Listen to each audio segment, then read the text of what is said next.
The financial hardship caused by the coronavirus outbreak could fall particularly hard on African Americans and Latinos, undoing economic gains President Donald Trump has touted in his outreach to those key voting blocs ahead of the November 3 election. With job cuts hitting U.S. states as governors and companies order offices and workplaces closed, African Americans and Latinos are particularly vulnerable because they more often have jobs that cannot be done at home. That will make them more severely impacted by an extended coronavirus shutdown of the economy, said Jay Shambaugh, a White House economist during Democratic President Barack Obama's administration.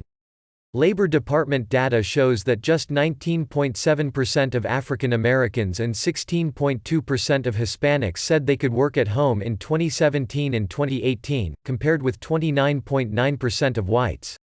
Graphic, calendar of each state's Democratic nominating contest and its allocated delegates. Here the department's most recent data on unemployment benefits showed a nationwide surge in new filings, with many states reporting layoffs in service industries like hotels and restaurants, according to the department's March 19 report.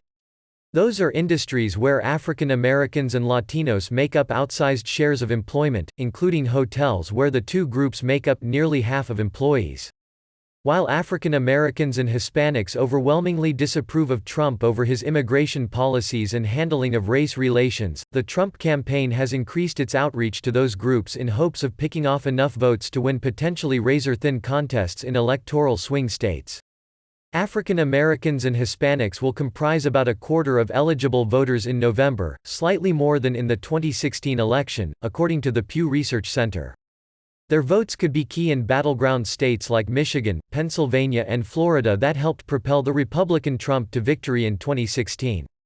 But the health crisis, which has now culminated in a full-blown economic crisis, has cost the campaign its #1 talking point, that a soaring economy and record-low unemployment rates for African Americans and Hispanics are reasons to vote for him.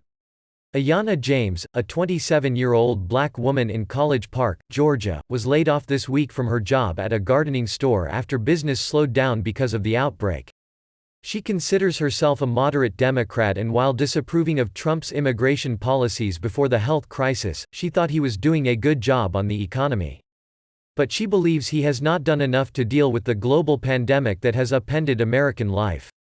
He should have responded more quickly, said James, who plans to vote Democratic in November. Trump's approval rating has edged higher in the past week among all Americans, including African Americans and Hispanics, suggesting it is possible he will earn some credit for his handling of the crisis.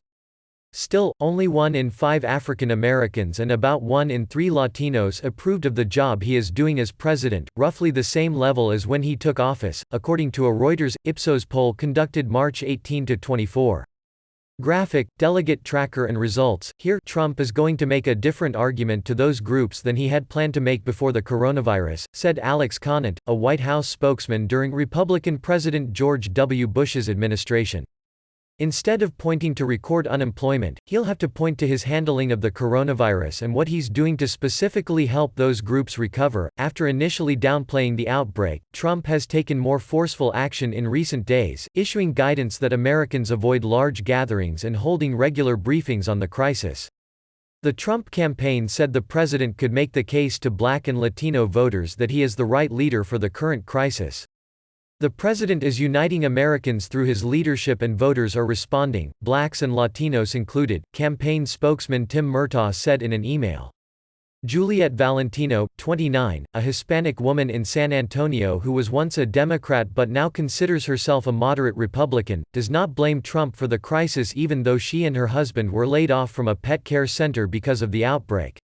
Saying she would probably vote for Trump in November, Valentino said his administration has seemed to get a handle on this.